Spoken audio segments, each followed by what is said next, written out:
12ویں پاس کرنے کے بعد کالج جانے کا دل نہ کیا تو پڑھائی چھوڑ دی۔ ہر چیز سے منہ موڑ کر وہ صرف ناولس میں لکھے خیالوں میں جیا کرتی۔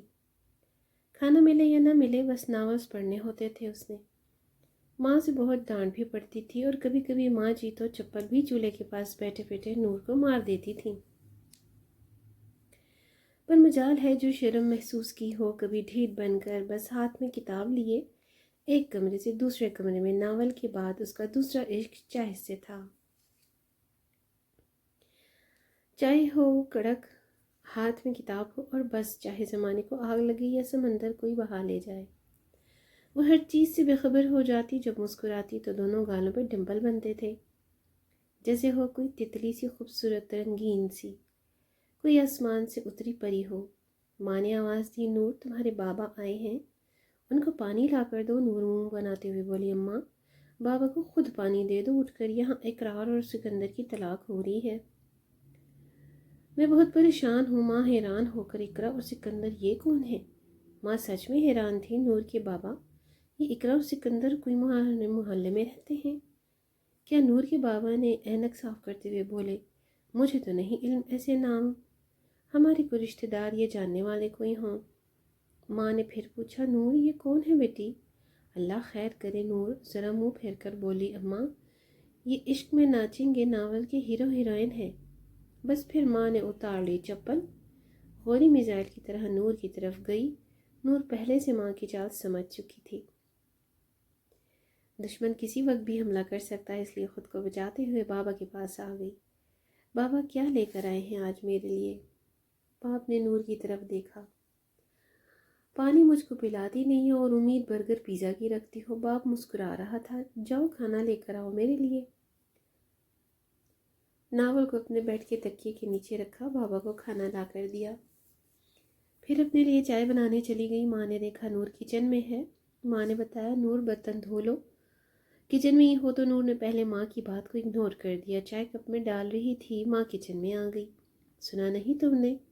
سارے برتن واش کرو پھر کمرے میں جانا۔ نور سر پر ہاتھ رکھ کر بولی، اماں میرا سر درد کر رہا ہے۔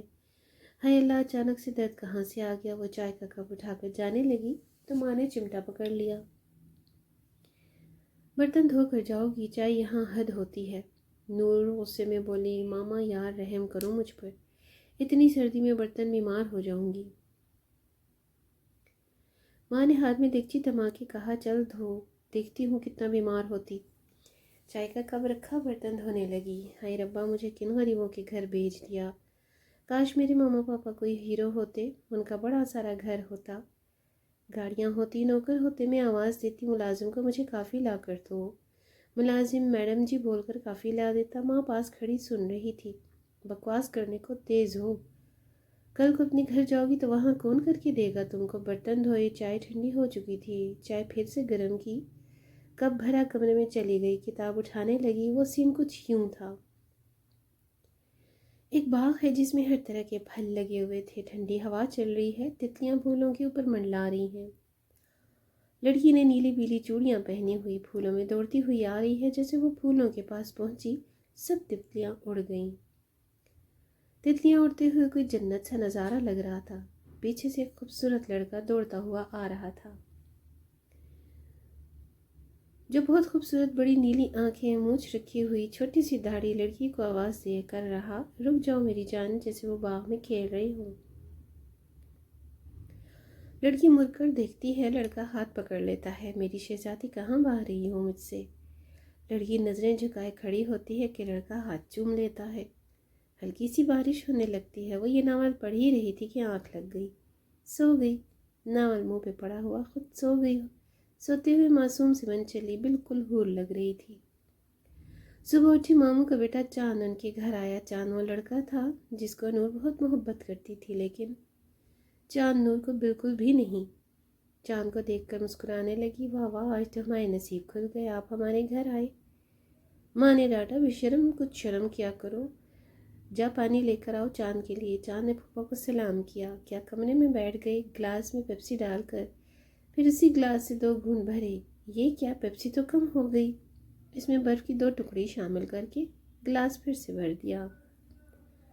چاند کے سامنے گلاس کیا، آنکھ کے اشارے سے کہا اٹھا لو، چاند کے پاس ہی بیٹھ گئی۔ چاند پانی پینے لگا، آہستہ سے کہنے لگی ایک بات بتاؤں؟ چاند نے ہاں میں سر ہلایا۔ میری جھوٹی پیپسی پی رہے ہو؟ چاند نے منہ بنایا۔ تمہارا جھوٹا اس لیے میں بھی کہہ رہا ہوں، پیپسی اتنی کڑوی کیوں ہے؟ آج نور مسکرانے لگی۔ کہہ لو بچوں، میرا بھی ٹائم آئے گا۔ چاند کی فیورٹ اسپیشل بریانی بنا رہی تھی نور۔ چاند ٹی وی دیکھ رہا تھا، نور پاس آ کر بیٹھ گئی۔ چاند آج رات رکو گے نا؟ چاند نے نور کی طرف دیکھا۔ میں نے نہیں لے کے جانا تم کو بازار، بات صاف سی ہے، میں نے نہیں رکنا، جانا ہے۔ نور معصوم سا چہرہ بنا کر بولی چاند پلیز نا، مجھے کچھ سامان لینا ہے۔ بابا لے تو جاتے ہیں لیکن جلدی جلدی کا بول کر کچھ خریدنے نہیں دیتے۔ چاند نے نفی میں سر ہلایا۔ نور جو مرضی ہو جائے، میں تم کو نہیں لے کر جانے والا۔ نور روتا ہوا منہ بنا کر بولی تمہاری فیورٹ کریم چاٹ کھلاؤں گی۔ چاند جھٹ سے بولا نہ، مجھے نہیں یقین تم پہ، ابھی نقد پیسے دو، دکان پہ جا کر مجھے کہتی ہو پیسے دینے کا۔ نور مسکرانے لگی، پکا اس بار میں خود پیسے دوں گی۔ شام کے وقت بازار گئے، شاپنگ کی، پھر چاٹ کھانے کی باری آئی۔ دکان پہ گئے، چاٹ کھائی، پیسوں کا وقت ہوا تو نور چاند کی طرف دیکھنے لگی۔ چاند نے نور کی طرف دیکھا۔ نکالو نور، 300 روپے۔